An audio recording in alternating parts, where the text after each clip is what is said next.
Esto es una... Y pasamos a continuación a presentar a doña Carolina García Ahijado. Es bióloga y nos hablará, me imagino, experiencias de Ecuador.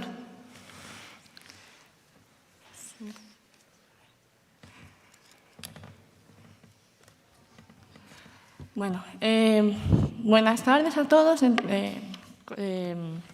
Soy Carolina y bueno, yo les voy a hablar un poco, es un poco vivencial lo que voy a contar, ¿no? Yo me fui a Ecuador hace 5 años y medio y intenté hacer lo que allí podía y ver lo que yo podía. Mi charla es sobre educación ambiental, pero sobre todo es muy relacionada con el tema que salió anteriormente de los pueblos indígenas, que es con los que más contacto he tenido, y la perspectiva que hay con ellos y el medio ambiente y la educación ambiental.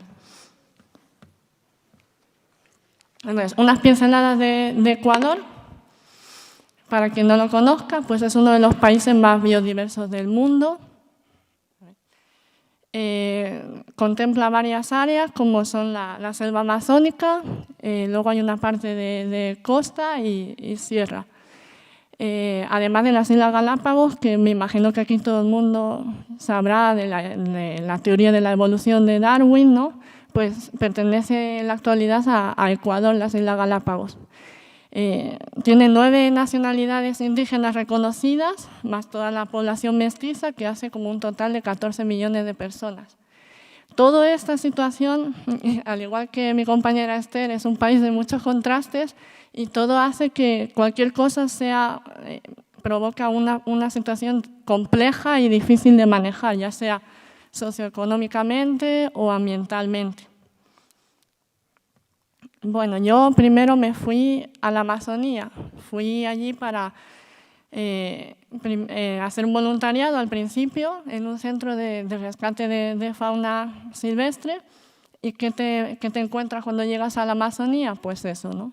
Creo que las imágenes hablan por sí solas. Te sientes pequeñito allí. Acá tenemos fotos de los animales que teníamos allí en el centro.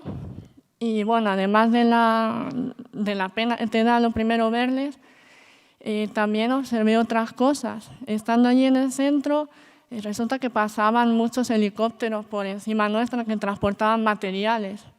Entonces pregunté a la gente de allí, oye, ¿esos helicópteros dónde van, qué son? Todos me decían, de la compañía.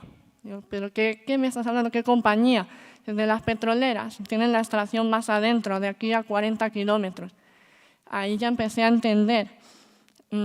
Con el paso de los días en el centro, vi que a 150 metros más o menos pasaba un oleoducto de donde estábamos nosotros. Ahí está la foto para la extracción. Y, por ejemplo, esa foto que está ahí es una de mis cuñadas bajando por el oleoducto, iba hacia una comunidad indígena más adentro. Además de eso, también había un sonido que aquí no es muy conocido, pero allí es muy común. Es el sonido de las motosierras trabajando.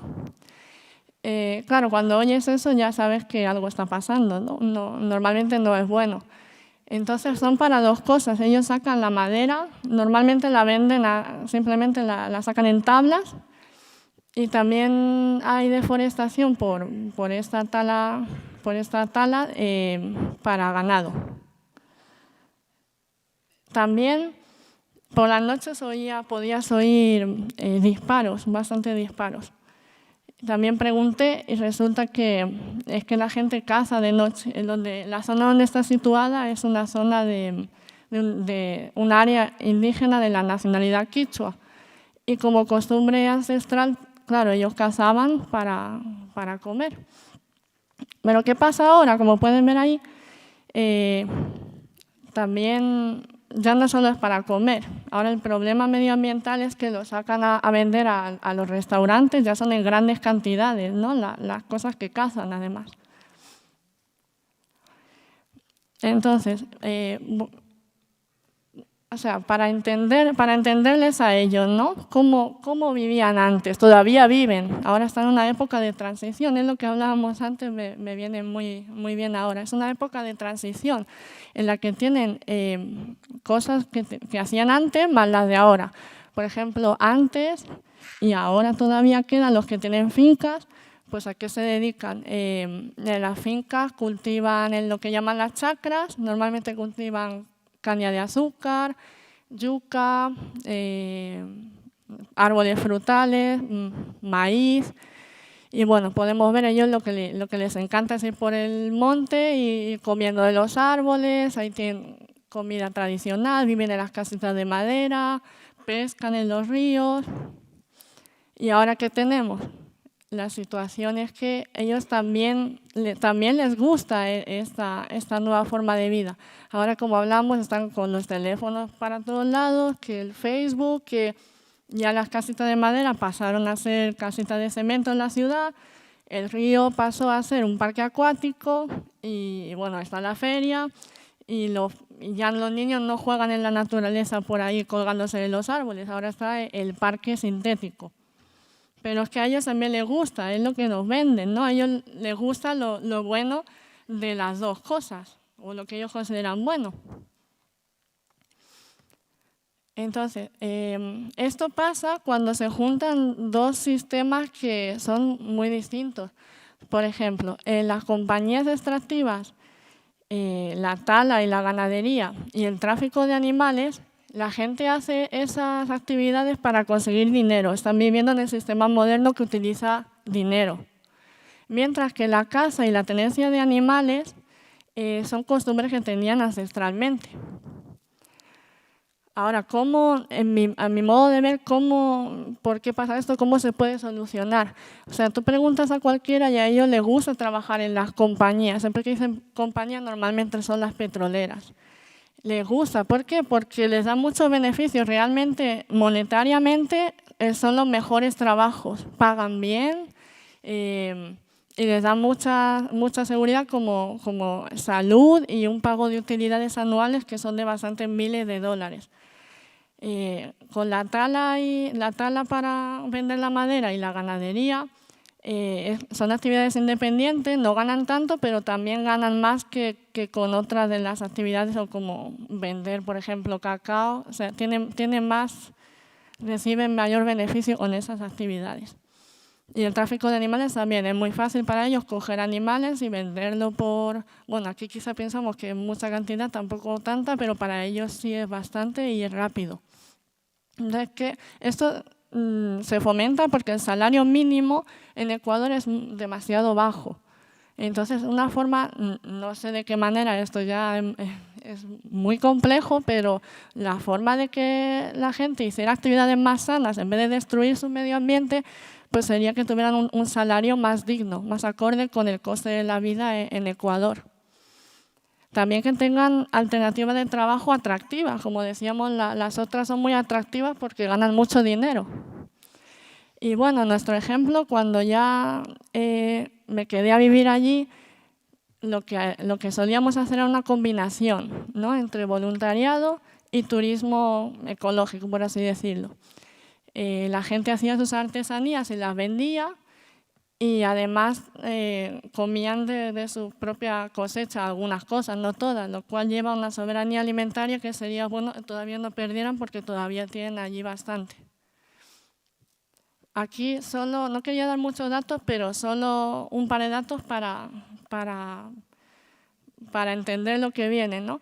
Si ven ahí, no sé si se ve muy bien, las mayores ganancias al exportar los productos de Ecuador luego son los productos que mayores problemas nos van a dar ambientales. O sea, mayores ganancias, mayores problemas medioambientales. Tenemos el ejemplo, por ejemplo, de los plátanos, de las camaroneras, que allí le llaman camarones, son los langostinos, que por cierto el principal país importador es España, es decir, vosotros si coméis langostinos muy probablemente vengan de Ecuador y se contribuye a esa destrucción que luego vamos a ver en fotos propias que yo tomé.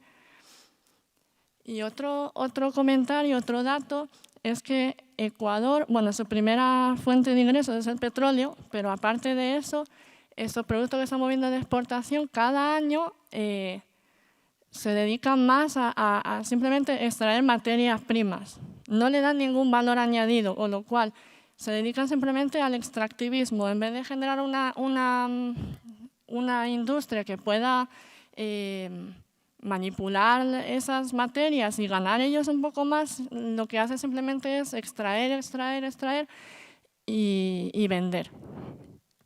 Esto es un ejemplo, perdón que no se ve muy bien porque es un folleto que yo tomé y no tenía una cámara buena en ese momento. Pero el título lo dice todo. Esto es un panfleto que estaban dando en el año 2012 los socializadores en la zona donde yo vivía porque ya querían meterse a hacer licitaciones de bloques petroleros. Entonces, ¿qué le dicen a la gente? Ahora el petróleo es vida y sirve a la Amazonía.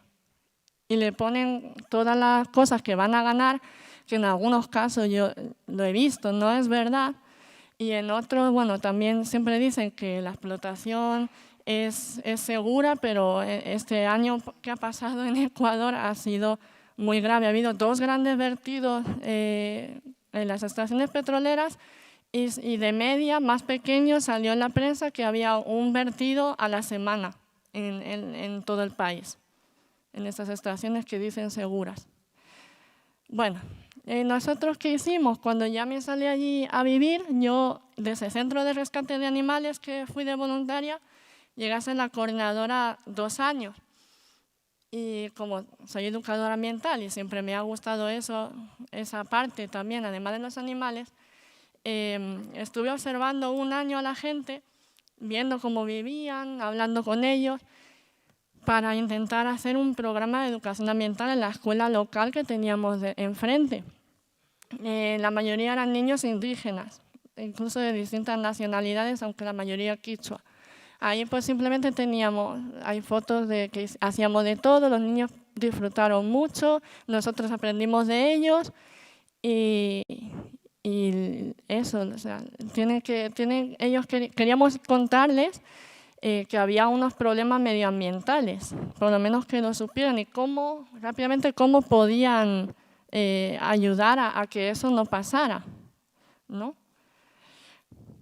Bueno, después de esa época en el centro, también me fui por todo Ecuador con distintos proyectos, llevando también grupos de voluntariado.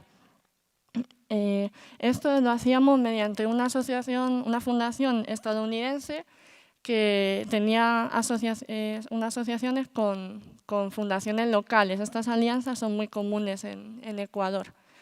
Y lo bueno de esto pues, es que, como hablábamos antes también, la gente, en este caso extranjera, ve de primera mano la realidad de esta gente, ¿no?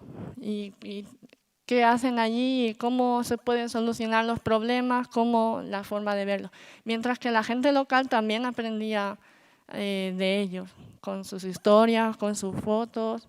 Hicimos de todo. Por ejemplo, hay ejemplos de ayudar en viveros de árboles nativos, hasta identificar ballenas jorobadas que van a criar allí a la costa de Ecuador y se hace un registro y se ve si es que esas ballenas están llegando allí todos los años o se pierden por el camino o qué pasa. Y aquí podemos ver en concreto cosas más de allí que los voluntarios aprendían en ese intercambio. Bueno, después de eso, ese periodo de varios proyectos, me fui a la costa ecuatoriana y allí había algunos de los problemas ambientales que había antes, más otros añadidos por ser la costa. Allí estaban las famosas camaroneras que se llaman, de la cría de langostinos, igual monocultivo, la deforestación, los mismos problemas, y minería, que en la Amazonía no hay tanta. Con la minería yo tengo una experiencia en primera persona que de donde estábamos nosotros, íbamos de vez en cuando a otra finca que estaba ya más al pie de la playa, pero seguía siendo selva. Y bueno, básicamente encontraron arenas negras que eran muy valiosas, se tenían que extraer. Entonces prácticamente nos echaron de allí, nos reunimos con los altos cargos de esta minera, que por cierto era estatal, y nos dijeron que no nos preocupáramos, que ya que íbamos a intentar hacer un proyecto medioambiental allí también, que nos iban a respetar las 9 hectáreas, pero de eso nada. Al final prácticamente nos tuvimos que ir porque cada vez se iban metiendo más en nuestra zona y no valía hacer nada allí, no nos dejaban. Esto simplemente todas son fotos propias del sitio donde íbamos donde hacíamos cosas allí en concreto. Identificábamos especies, teníamos hasta la fecha que nos fuimos, teníamos 105 especies de mamíferos, de aves, identificadas, algunas de ellas raras en esa zona, 11 de mamíferos, una en estado vulnerable y otra en estado casi amenazado por la lista roja de Ecuador. Y es lo que tienen esos bosques, que por cierto es un punto caliente de biodiversidad, que están todos los animales agrupados, porque la destrucción de la costa ecuatoriana es mucho más salvaje que la Amazonía. La Amazonía tiene más territorio todavía, aunque lo estén destruyendo. Pero la costa ya, como solo quedan pequeños parches, están todos los animales amontonados ahí. Yo nunca en mi vida he visto tantos animales, ni siquiera mi marido es indígena, no ha visto tantos así en la selva. Y allí lo que intentamos hacer fue igual un modelo para vivir nosotros y que quizá a la gente de allí le gustara y pudiera copiar en vez de dedicarse a estas actividades. Igual intentábamos hacer agricultura ecológica, algo científico, por eso identificábamos especies para luego posteriormente poder hacer estudios y fabricábamos igual cosas con materiales sostenibles y de allí. Más la educación ambiental y turismo. Bueno, como conclusiones y resumen de todo esto que pasa en Ecuador, pues, ¿por qué es importante la educación ambiental allí y bajo estas circunstancias, ¿no? Pues bueno, primero, como estábamos diciendo, por las costumbres ancestrales, me voy a centrar más, como digo, en la gente indígena, que es la que más conozco de allí. Las costumbres ancestrales tienen una falta de perspectiva de la situación actual, porque ellos solo ven lo que pasa a su alrededor, porque siempre lo han hecho. Por ejemplo, ¿cómo le vas a decir tú ahora a alguien indígena que no tenga un animal de compañía, si eso, un loro o un mono, si eso lo han hecho siempre? Lo que ellos no saben es que la desaparición de animales está pasando en todos lados, o sea, que están desapareciendo, no es solo lo que ellos ven aquí, lo que ellos hacen o lo que ven al lado de su casa. El sistema moderno, que se basa en el dinero y las posesiones materiales, lo que hemos dicho antes, que ellos ya se empiezan a interesar y está cambiando y es un peligro para ellos mismos y para el medio ambiente. Y ellos, cuando haces educación ambiental con ellos, tienes que hacer una explicación muy sencilla, muy directa al grano, ¿no? De qué está pasando, por qué está pasando y cómo pueden ayudar ellos bajo la realidad que ellos tienen. Que por eso es tan importante conocerlo. No es lo mismo lo que nosotros vivimos aquí que lo que ellos viven allí. Y ¿qué retos hemos encontrado allí? Bueno, antes que nombrar esos, quisiera encontrar el reto nuestro de aquí, que como también se ha hablado antes, pues es el conocimiento, pero además del conocimiento, el sentimiento, ¿no? Yo porque tengo ahora la suerte de estar aquí y contaros esto de primera persona, que no es lo mismo que llega que lo veis en televisión y sí, lo ves, pero no es lo mismo, ¿no? Parece como yo lo he vivido, se expresa mejor, espero. Entonces, sería bueno que aquí intentáramos acercarnos más a los problemas de allí, porque tanto es importante la Amazonía para todos. En este caso, voy a hablar de la Amazonía porque es lo más llamativo. Pues hay que intentar sentir de verdad lo que está pasando allí. Y luego para ellos, ¿qué retos he visto yo? Pues hay que reforzar la educación en valores, porque allí ese tema no está muy bien. Entonces hay que hacerles querer las cosas, como en todos lados, pero ahí estamos hablando de allí, y de esa manera lo podrán cuidar. Y luego romper la cadena, hacer lo que hace otros, porque como decíamos, la gente allí, yo vivía en una comunidad pequeña y había gente que normalmente no salía mucho de allí a la ciudad, y los hijos a lo mejor la primera vez que salían era a los 6 años, entonces solo ven lo que hace normalmente su familia. Y es un poco difícil si ve a la madre hacer algo que está mal para el medio ambiente. Luego ve al primo, luego ve pues cómo él es el único ejemplo que tiene allí adentro. Sería bueno tomen conciencia de los bienes naturales de los que disfrutan. Es un poco extraño allí, porque por un lado sí están contentos ellos cuando van. Les encanta enseñarte su finca y siempre te preguntan si te gusta, que si está bonito, y a ellos les gusta estar allí, pero luego a la vez, en cuanto, no sé, se presenta una circunstancia y por lo que sea quieren ganar dinero, no tienen ningún problema en destruirla completamente. Entonces no sé hasta qué punto realmente saben lo que tienen, ¿no? Yo les pongo el ejemplo de aquí, digo, allí no tenemos esto. A mí me da mucha envidia.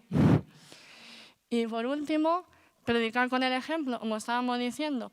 Allí los ejemplos que yo tengo es que me sorprende que hay mucha educación, bueno, hay muchos carteles por la carretera, tú vas, está todo lleno de cuida el agua, protege los bosques, pero luego nadie lo hace. Dice, bueno, ¿por qué? Si esa gente tiene un bombardeo de cosas bastante bueno, pero luego nadie lo hace, entonces no hay ejemplo. Tú ves a los profesores que son los primeros que tiran papeles al suelo. Tú ves a los policías que te cuentan la historia de que tenían también un mono en su casa y es ilegal. Entonces no hay ejemplos, con lo cual es más difícil que la gente se conciencie, ¿no? Y bueno, con todo esto ya acabo, solo quería decir esta frase, a ver que no la veo muy bien, pero la tengo aquí. Creo que la primera vez que la vi fue en el curso de formadores de educadores ambientales, que dice, siembra un acto y cosecharás un hábito, siembra un hábito y cosecharás un carácter, siembra un carácter y cosecharás un destino. Y eso, muchas gracias a todos.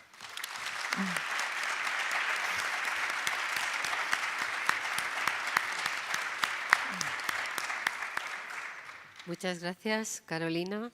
Vamos a dar paso, si os parece, al turno de preguntas y tomando la referencia de Marta antes, me vais a permitir que le consulte a Carolina. El Ministerio de Ecuador ha firmado convenios con, en este caso nuestro, con universidades españolas, entre las que incluyo la Universidad Autónoma en la que estoy, en donde parte del dinero que está obteniendo del petróleo lo está dedicando a formación en las universidades españolas para formar maestros y perfeccionar el aprendizaje y la enseñanza de los maestros de Ecuador. Y yo te quería preguntar si tienes alguna referencia de si esto se están viendo resultados o cuál es el sentir en Ecuador de que el propio Ministerio financie parte de lo ganado en el petróleo en la formación de maestros y si los resultados luego se ven en las escuelas de Ecuador. Ya. O si en las zonas rurales ni siquiera, no que se vean los resultados, sino que ni siquiera se sepa que el propio Ministerio está haciendo. Pues yo eso concretamente no lo sabía. Yo ahora me muevo más por el ámbito universitario, ahora mismo, como era un poco difícil seguir con esto, en esas condiciones, con lo que hacíamos, ahora mismo soy profesora de inglés en una universidad de allí y tienen convenios con otras, pero no he oído nada de eso. Sí que es verdad que la educación en Ecuador, por suerte, está mejorando bastante. O sea, es un comienzo, porque no tienen un sistema muy bueno educativo, pero ahora está mejorando. Y claro, obviamente que su mayor fuente de ingresos es el petróleo, suerte, y deberían invertirlo en cosas provechosas. Además, eso es lo que siempre dicen, porque Si no, ¿de dónde van a sacar el dinero? No, pero yo no tengo constancia de que, no lo he visto. Bueno, por esperemos ahora. que los resultados se vayan viendo poco a poco. Sí, es que también es un comienzo. Gracias. Pues Buenas tardes, mi nombre es William Mora, soy colombiano, profesor de la Universidad Distrital de Bogotá y quisiera hacer un comentario frente al panel en razón a que el año anterior en Lima, Perú, se desarrolló el Congreso Latinoamericano de Educación Ambiental, donde una de las temáticas fue precisamente la educación ambiental vista desde el sur. Y allí, teniendo los postulados del profesor portugués Boaventura de Sousa Santos, allí los que llevaban dentro de esa línea de trabajo decían que el sur y el norte no eran un sistema de ver la educación ambiental a nivel geográfico, sino a nivel cultural y político. Por eso Portugal y México estaban en el sur de la educación ambiental. Y en ese sentido, pues hacían referencia precisamente al planteamiento de que el tema ambiental visto desde el norte se veía desde el posicionamiento neocolonialista y de las visiones imperialistas de la economía del mercado, pues que por lo general siempre impactaban en los países pobres, y que si el sur era con esas características centradas en la opresión y la pobreza, pues ese era el sur de la educación ambiental. Lo mismo en el caso de los planteamientos brasileños de Leonardo Boff, que hacían la diferencia entre la secularización y la sacralización de lo ambiental, y en ese sentido los pueblos latinoamericanos, que son representantes muy importantes de la perspectiva de lo ambiental y la educación ambiental desde el sur, necesariamente esa relación de complejidad entre esos dos postulados también son parte de la concepción de la educación ambiental del sur. Asimismo, los postulados del profesor Enrique Leff, mexicano, que ha escrito más de 10 libros sobre epistemología ambiental, donde establece precisamente que el posicionamiento del sur es la otredad en sentidos de Derrida, donde lo otro, la otredad, es respecto a la modernidad, al pensamiento de Occidente, y en ese sentido el pensamiento de la cultura de los pueblos ancestrales, que es una mirada estética y distinta al pensamiento, es el pensamiento del sur ambiental. También en Colombia, dos grandes investigadores que trabajan desafortunadamente en Norteamérica, en los Estados Unidos, o afortunadamente también, podría entenderse así.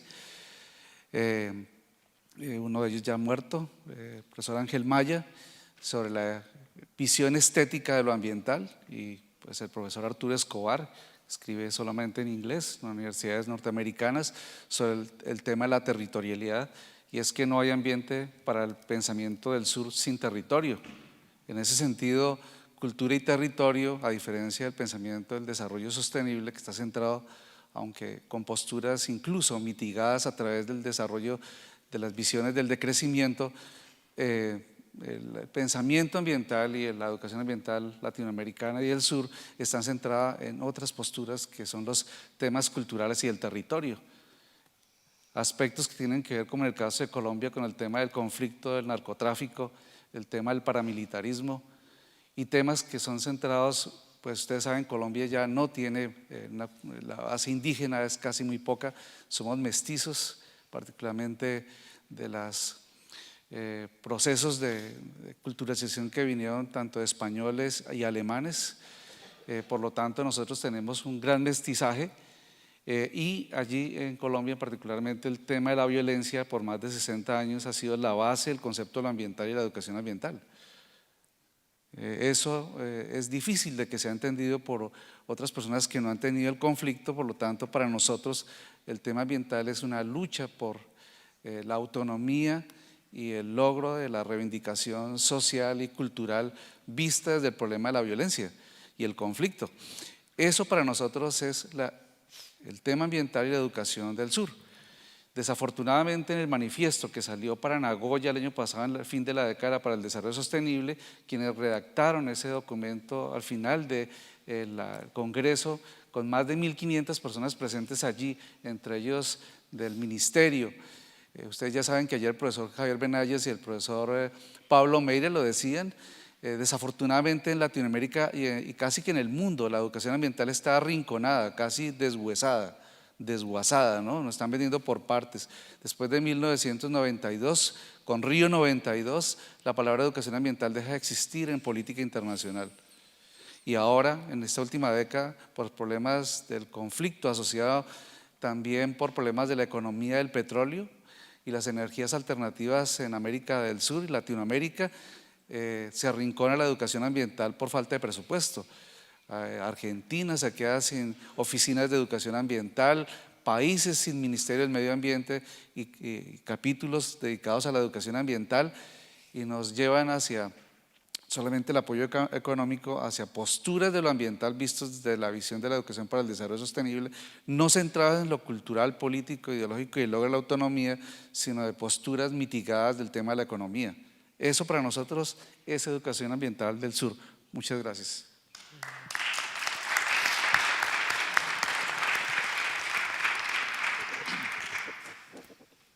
Buenas tardes, voy a ponerme para acá para no darle la espalda. Gilberto González de México. Sí, a Montserrat, me gustó mucho tu exposición, me gustaría tener tu artículo, porque la historia y la educación ambiental yo creo que debemos combinarla. Sí, tu exposición me pareció excelente.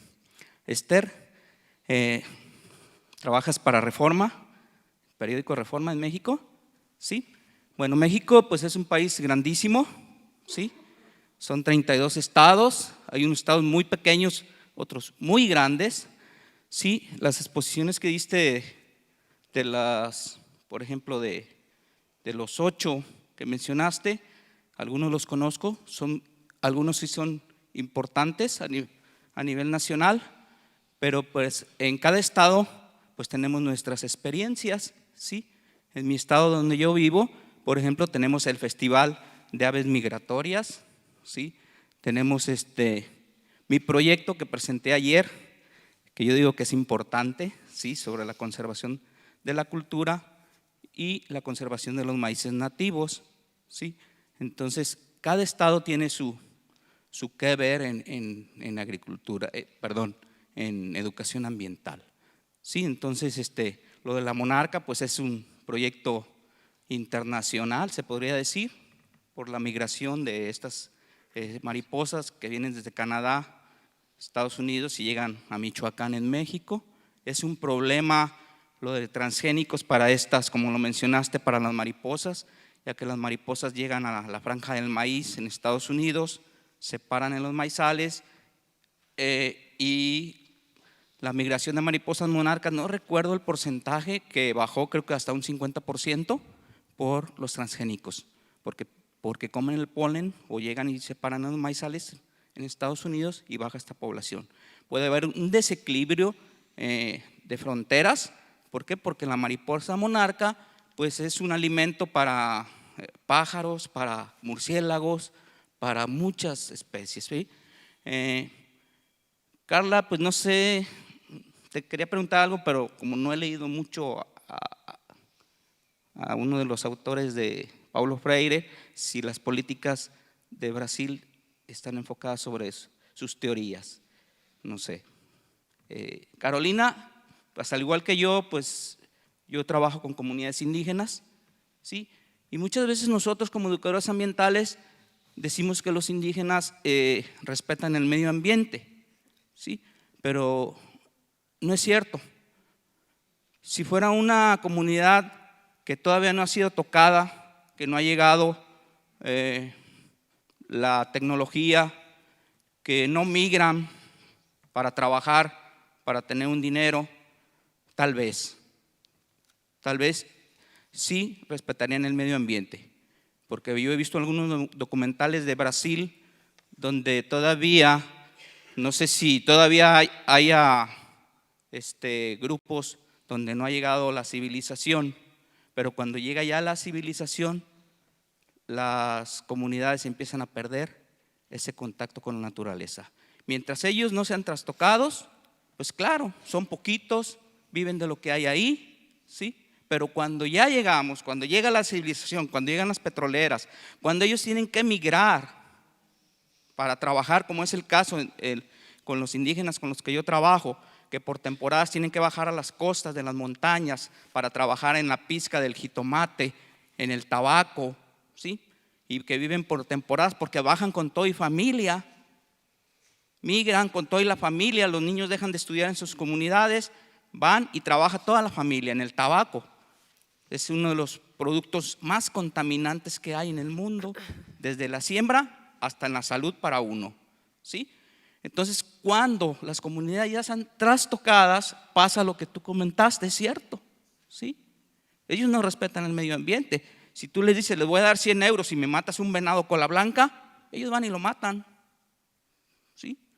Pero nosotros como educadores ambientales, como yo les mencionaba ayer, ¿qué es lo que tenemos que hacer? Enseñarles a revalorizar lo que tienen, ¿sí? Lo que yo les comentaba ayer en mi ponencia era los maíces nativos que ellos manejan, que son maíces preciosos, que para ellos son los maíces, ¿cómo le llaman? Maíces de los dioses, los maíces sagrados, ¿sí? Todavía los han tenido por milenios, ¿sí? Pero yo llego con el proyecto y yo les digo, miren, estos maíces son importantes y debemos conocerlos. Entonces, a través de la educación ambiental, ellos durante 10 años que he estado trabajando con ellos, ahora ellos ya saben que sus maíces son importantes y que no tienen que perderlos y tienen que sembrarlos, guardar sus semillas, tener sus propios bancos de semillas para revalorizarlos. Ya cualquier gente que va a las comunidades donde se siembran esos maíces, antes llegaban, había un programa kilo a kilo de las compañías transnacionales. Te doy 1 kilo de maíz híbrido y me das 1 kilo de tu criollo o de tu nativo. ¿Con qué fin? Pues ya sabrán ustedes. Terminar con los criollos para después hacerlos dependientes de la compra de los maíces híbridos o transgénicos. Pues gracias, es mi intervención porque hay otros que quieren hablar.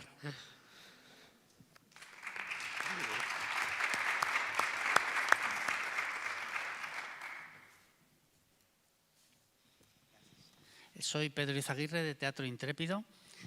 Yo quería conectar con la visión política que ha dado el compañero colombiano desde el sur, la visión política de la educación ambiental desde el sur.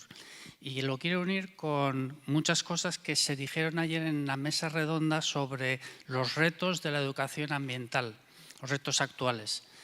Yo interpreto que vivimos en un mundo en el que hay unos poderes políticos asociados a unos poderes económicos, o casi al revés, y que controlan unos medios de comunicación y que defienden un modelo social de una economía de mercado liberal, más bien libertina, y un modelo de sociedad consumista, y unido a todo eso un modelo de educación, y dentro de la educación un modelo de educación ambiental, que en la mesa redonda de ayer se denunció que estaba siendo desmantelada, lo mismo que acaba de decir el compañero de Colombia.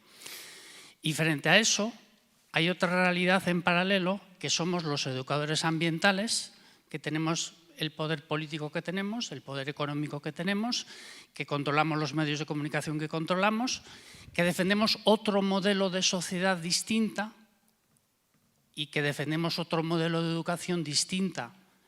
Y entonces hay dos realidades que están muy descompensadas y eso es lo que yo creo que plantea un debate sobre cuáles son, o sea, eso debería ser el centro de un debate sobre los retos de la educación ambiental. Muchas gracias.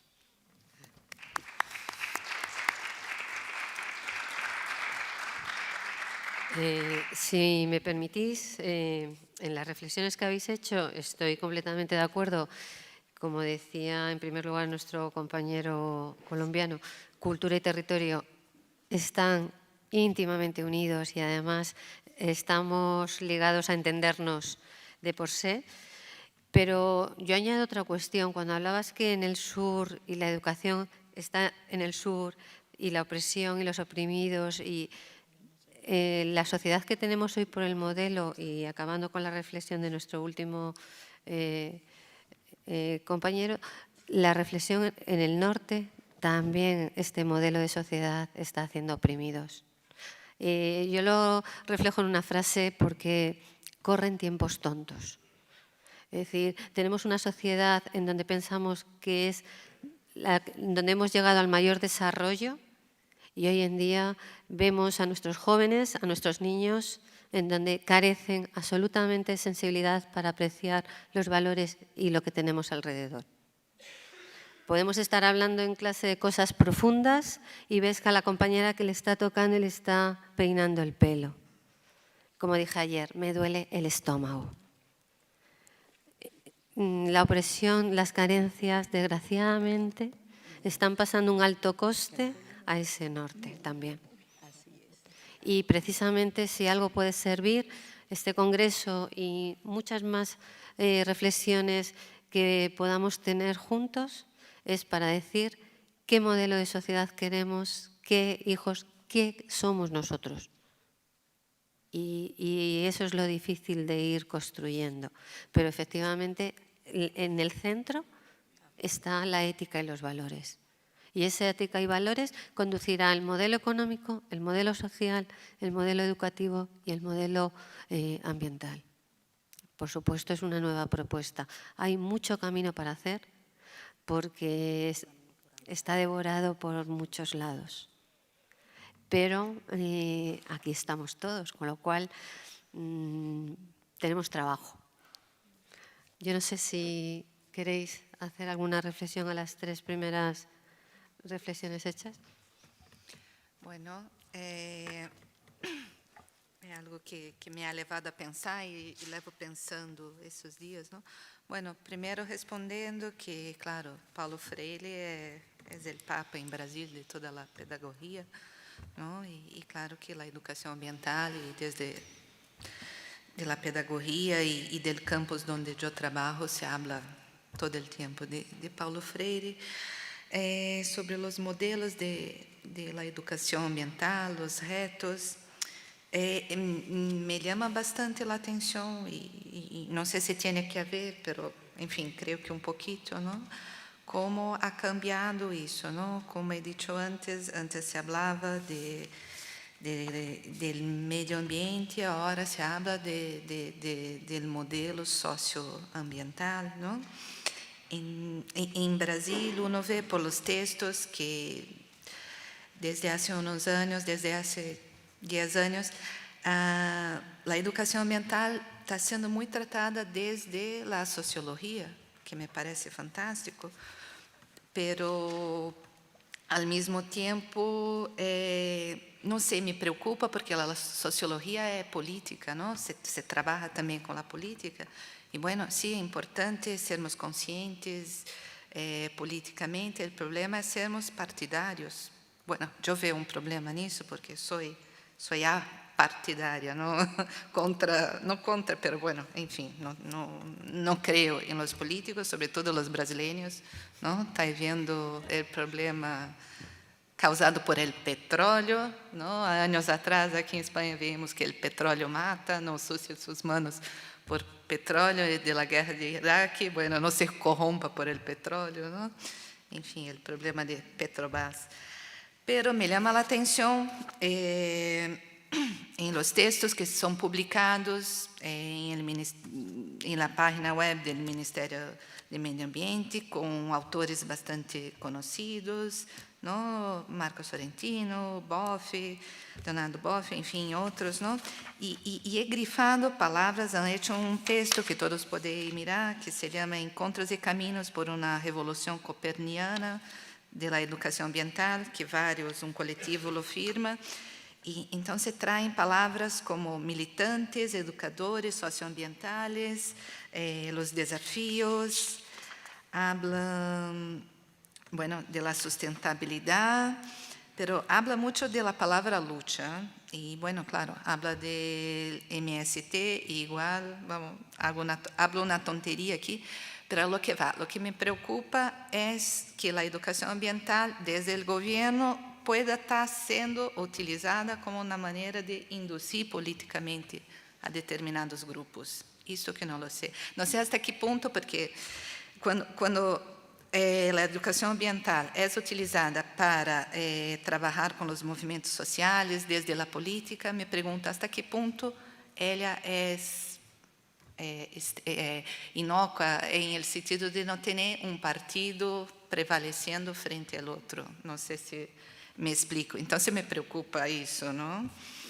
Pero entonces, veo bastante claro, página del Ministerio del Medio Ambiente, del Partido de los Trabajadores, que siempre ha apoyado el MST, que, en fin, tiene que tener apoyo, que la educación ambiental sirve de base para toda la educación, pero me pregunto, ¿será que esa educación está siendo limpia, ¿no? En cuanto a los partidos políticos, ¿no? No sé. Queda aí uma questão que me preocupa um pouco, a utilização da educação ambiental para outros fines que não são os ambientais. Dominicana. Soy maestra del área de Ciencia de la Naturaleza, asignatura la Química. Somos un equipo de 3 y nuestras perspectivas desde nuestra isla fue sobre qué enfoque vamos nosotros, desde el Ministerio de Educación, a trabajar de frente, de cara a ese monstruo que se nos avecina. Cambio climático y educación ambiental. Un binomio que tenemos que saber articular muy bien y sabemos que es desde la escuela, es desde la educación que tenemos que enfrentarlo y enfocarlo, desde nuestra realidad, de acuerdo al país que nos toque. Porque está bien, el panel estuvo perfecto, pero cada país tiene su propia realidad. México tiene las mariposas monarcas, que conozco bien el proceso, pero nosotros tenemos las ballenas jorobadas en Puerto Plata y las tenemos en Samaná, pero tenemos un flagelo de depredación de un país de frontera, que ayer sí lo expuse. Pero no es tanto llorarnos, no es tanto decir, tenemos que gritar y que ese eco llegue hasta traspasar los límites, hasta que traspase la frontera. Pero ¿qué enfoque yo? ¿Cuál es mi papel yo como educadora en el área de química para mitigar ese proceso? Yo sé que es valor, yo sé que son actitudes con C y con P, y más nosotros que nos estamos involucrando en una educación del enfoque por competencia, con un factor negativo que en mi país nadie quiere estudiar ciencia. Los maestros más jóvenes somos nosotros y tengo 61 años. Con flagelos como ONG que viven enriqueciéndose a costilla de los pobres. Con un Producto Interno Bruto en educación de un 4% del PIB, apetecible para todos los políticos, con un dirigente del medio ambiente que es un doctor que nada sabe de medio ambiente, porque lo he podido comprobar. O sea, son muchas cosas negativas. Problemas de orden eléctrico, cuando sabemos que el carbón está en desuso y nosotros ahora es que lo vamos a implementar. Explotación de zonas totalmente vulnerables, como es la Loma Miranda, donde están las Falcon Bridge, de empresa canadiense. Ahora, ¿qué vine yo a buscar? ¿Qué vinimos nosotros a buscar?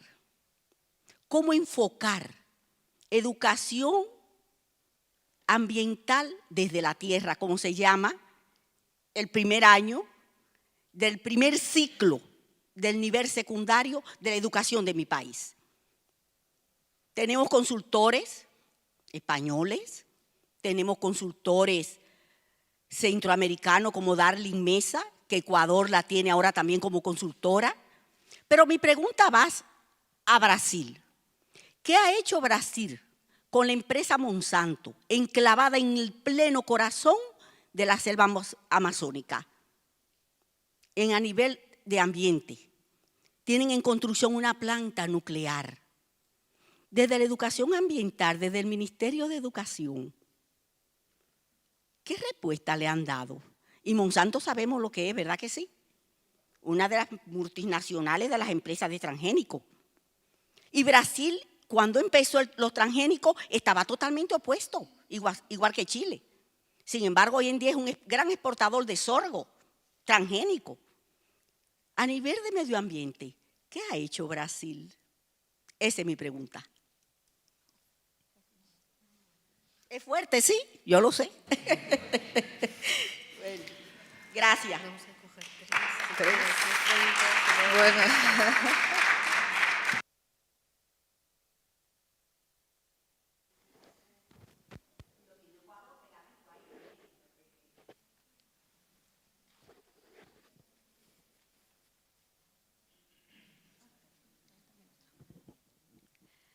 Buenas tardes. Bueno, muchas gracias a las personas que han venido de lejos,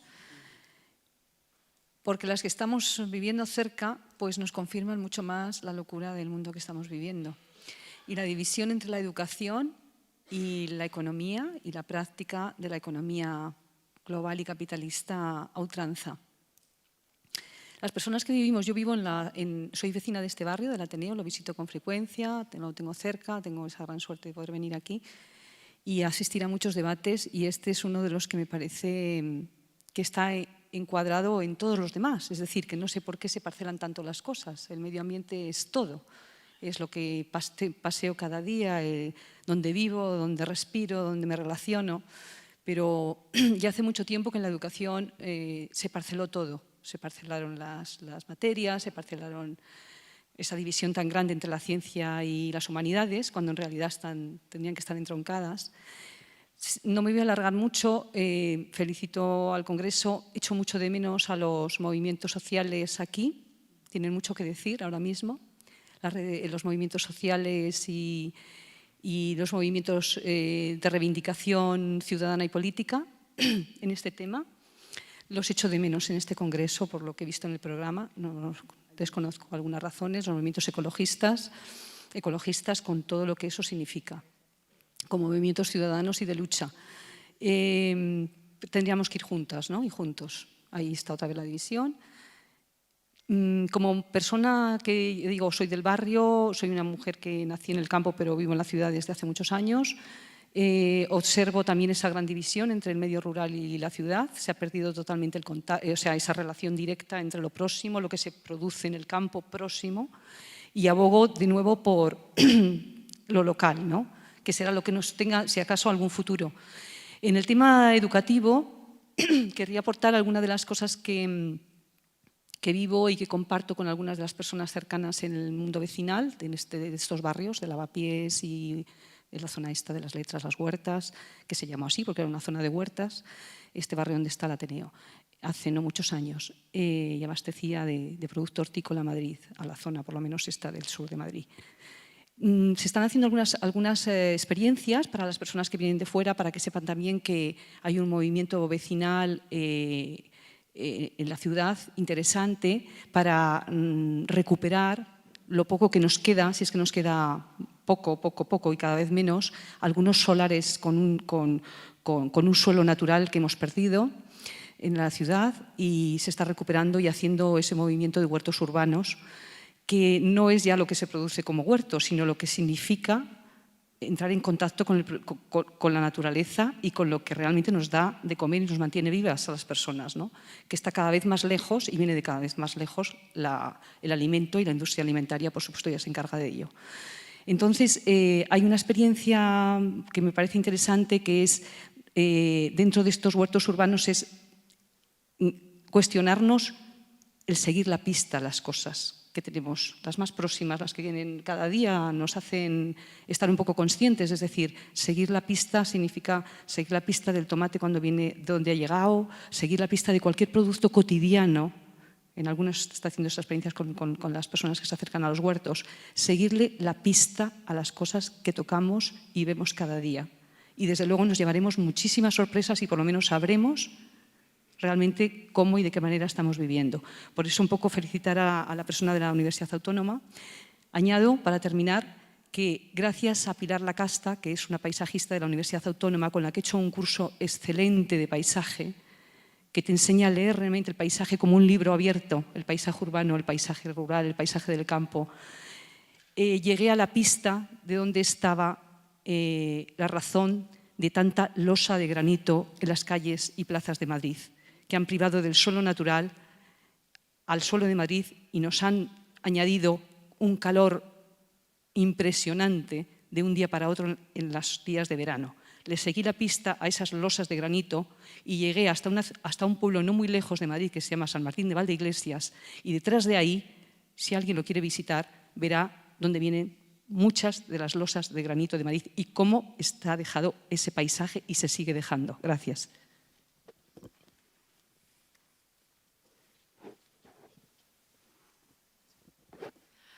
Gracias. Hola, Nuria, de la Universidad Politécnica de Valencia. Quería hacer un comentario y un poco una pregunta hacia Carolina por el tema que habéis comentado, tanto tú, Carolina, como aquí el compañero de México, sobre que los indígenas en realidad no respetan tanto el medio ambiente como lo que nos han hecho pensar. Llamanme inocente, pero yo me he creído el cuento de que los indígenas viven en armonía con su naturaleza y la respetan y la valoran. Y ahora me encuentro con vuestra experiencia directa, que es justo la opuesta, ¿no? Y estoy tremendamente sacudida por estas noticias y apenada, sobre todo en Ecuador, un país que ha adoptado en su constitución recientemente, ¿no?, en 2008, el Sumak Kawasai, que no sé si lo pronuncio bien, porque nunca sé cómo se pronuncia, pero bueno, el Sumak Kawasai, el buen vivir y los derechos de la naturaleza por sí misma, ¿no?, que es una de las pocas constituciones junto a la de Bolivia en el mundo en los que la naturaleza tiene derechos por sí misma, no solo son las personas. Entonces me choca esa información de un país que hace eso en la Constitución, y por otro lado me estáis contando que la gente para nada se preocupa por el medio ambiente, que aparecen folletos de petrolera diciendo que cuidan la Amazonia, en fin, que me comentaras un poquito más si ese término se escucha en la calle o es algo que nos han vendido y que no es para tanto. Gracias. Intervenir de manera breve para que podamos seguir los tiempos, pues cuando queráis. Bueno, lo que ha hecho Brasil con Monsanto. Bueno, creo que no hace falta. En fin, lo que hace con todo, ¿no? Para huir de la crisis que estaba aquí en Europa, bueno, todavía sigue, está saliendo de ella, no sé al cierto. Pues Brasil, para salir, ha incentivado el consumo de coche. Ahora todo el mundo puede tener un coche. No ha pensado nada en los autobuses, en los metros, nada, que cada uno tenga su coche. En financiar neveras y aire acondicionado para todos, que sean limpios, que tenga clasificación energética. Eso no lo han visto. Entonces, es lo que hace con todo. Bueno, creo que no hace falta, en fin, decir más. Para contestar a Nuria, pues te entiendo perfectamente, porque ese shock que yo tuve también lo tuve al llegar allí. Y tardé incluso años, te diría, en darme cuenta del por qué. Sí, o sea, sí es verdad. No es que haya que culpabilizar a los indígenas, porque igual todos hacemos cosas malas o las hemos hecho antes de saber lo que pasa, ¿no? Pero o sea, todos pensamos que es una imagen muy bucólica, que los indígenas que viven en paz con la naturaleza, pero luego te das cuenta de que son seres humanos también. Y yo, en mi opinión personal, pero yo la verdad que no tengo una buena visión de los seres humanos. Por eso, la gente que le gustan mucho los animales, algunos estaréis de acuerdo conmigo, si os gustan, que decimos, a mí me gustan más los animales que las personas porque ellos no tienen maldad. Pero es que los indígenas también son seres humanos. Entonces ellos quieren lo bueno de todo. Cuando ya conocen, ellos han conocido su realidad, ahora están conociendo otra. Ellos se van quedando o lo que más les gusta. Les llama la atención el Facebook, todo el día en el Facebook. Pero luego van a la finca y disfrutan como el que más, de estando colgados por los árboles, cogiendo chirimoyas. O sea que eso... no quería yo meterme mucho en eso porque además, bueno, no es el caso de lo que quería hablar y también a veces me da un poco de miedo decir estas cosas. Porque, bueno, yo no soy indígena. Todavía si lo dijera como indígena no me daría miedo. Pero pueden pensar alguien que, no sé, que se ha vuelto loca, que es como racista, ¿no? Simplemente creo que son seres humanos y cogen lo que quieren en cada momento. Bueno, ¿no? Algunos se pararán a pensar, algunos harán cosas. Hay muchas iniciativas en la ciudad donde yo vivo ahora. Por primera vez vivo en ciudad, yo siempre he estado en la selva. Por ejemplo, hay una iniciativa muy interesante de un hombre que recuperó durante 20 años un potrero, ya no me, ¿cómo lo llaman aquí? Un pastizal, donde era de ganado, y ahora lo tiene muy bonito, le llaman el jardín de las orquídeas, y además de orquídeas hay un montón de especies. Hay gente que hace cosas, y eso por otro lado el gobierno, pues igual mira sus intereses, el suma causa y el buen vivir. Sí tiene una presencia muy importante en la Constitución ecuatoriana, pero bueno, y tampoco me quiero meter en política, simplemente cada uno saque sus conclusiones. Yo digo palabra del presidente que lo oí hace 3 semanas, estuve en una de las sabatinas. Es muy común oírle decir que no van a ser ricos sentados en o sea, que no van a ser pobres sentados en un saco de oro. Y a veces con eso creo que lo resume todo, ¿no? O sea, sí dejó claro que está a favor del extractivismo, según la política de allí, pues para también conseguir desarrollo, lo que hablábamos antes. Habría que, eso es otro tema muy aparte, ¿qué sería el desarrollo? Pues tener más coches, para algunos será, creo que para nosotros no, pero en esa línea van. Ojalá cambie para mejor del medio ambiente, ¿no? Gracias. A mí me gustaría añadir algo sobre el indigenismo, aunque no has preguntado por el caso de México. Yo trabajo para un periódico en el Distrito Federal, pero me he movido a vivir al campo, al centro de México. Ahora vivo entre indígenas y lo que yo he encontrado es algo que también me chocó mucho. Y aparte de la caza ilegal y la tala ilegal y bueno, todo lo que han dicho aquí de que hay que entender sus contextos y sus las circunstancias económicas en las que viven y todo, hay que cuestionar muchísimo el tema de la sabiduría ancestral.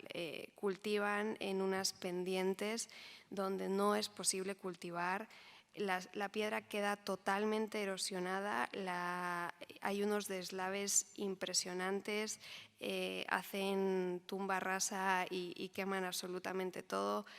Es brutal lo que están haciendo, la verdad, y por supuesto hay que acompañarlos, hay que explicarles y con todas las circunstancias que, repito, les rodean, pero de sabiduría ancestral nada. Si me permitís, respecto a la última intervención, hay veces, y efectivamente comparto, de que parcelamos demasiado todo. Y yo creo que no hace falta poner un cartel, una sesión de movimientos ciudadanos, porque yo creo que casi todos los que estamos aquí, en mi caso además de profesor, somos y formamos parte de un movimiento vecinal. En este caso es SOS Salvemos el Garzo, pero está intrínsecamente los que estamos ligados a la vida ambiental, ¿no? El compromiso reivindicativo de ellos. A lo mejor nos falta el cartel, pero vamos, dentro lo tenemos en cada palabra que hemos reflexionado. Respecto a Pilar Lacasta, es que una palabra o un segundo homenaje, efectivamente, porque Pilar Lacasta tenemos el honor de contar en nuestro departamento de didácticas específicas. Se ha jubilado este año, pero sigue en la Universidad de Mayores y además he tenido el privilegio de dar una asignatura junto a ella con nuestros alumnos de primaria, de educación primaria, en una asignatura preciosa que es la Comunidad de Madrid y su espacio natural histórico. Así que creo que habrás disfrutado mucho con Pilar Lacasta y ahí nos lo quedamos para nosotros, lo que las hemos conocido, ¿no? Estamos sobre la hora, pero venga, vamos ahí. Soy Adolfo de la Universidad de Sherbrooke, en Quebec. Solamente quería matizar una cosa. Tenía también una pregunta para Esther concretamente, pero bueno, esa la dejo para luego. Pero sí, me parece más urgente matizar algo respecto a la última discusión que se está haciendo en torno a los indígenas. La experiencia de cada uno cuando va a trabajar fuera y conoce cosas muy diferentes, o poblaciones muy diferentes y gente muy diferente, es una opinión, es una experiencia particular y concreta. A mí lo que me da un poco de miedo es empezar a hablar de los indígenas y generalizar a partir de experiencias concretas. Entonces, simplemente quería restituir estas experiencias que me parecen válidas, que son las vuestras, en un contexto concreto y particular.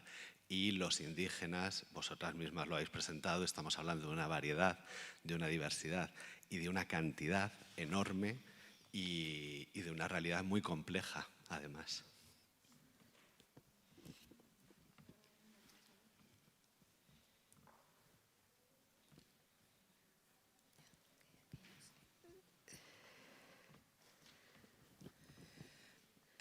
Yo vengo de México.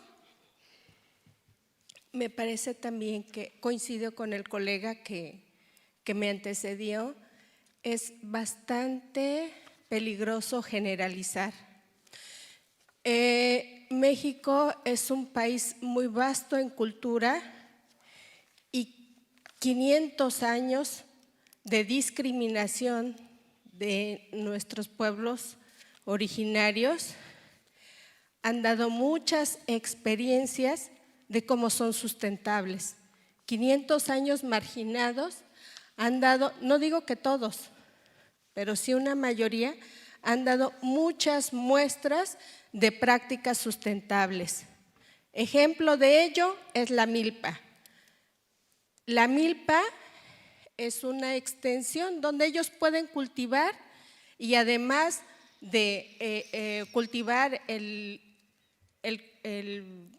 producto tradicional que es el maíz, ellos se alimentan de otras especies que la agricultura moderna no podría brindar. ¿Por qué? Porque utilizan pesticidas, fungicidas y entonces solamente se puede privilegiar un monocultivo, que puede ser el sorgo, que puede ser la soya o bien que puede ser el maíz. Yo creo que esto también da muestra de que nuestra posición como académicos, muchas veces decimos, no conviene tomar una posición política. Yo creo que sí conviene tomar una posición política y poner el dedo sobre la llaga del renglón. Hay que, con esa posición de neutralidad hemos dejado, por ejemplo, en mi país, que las transnacionales hagan y deshagan. Por ejemplo, con los productos transgénicos.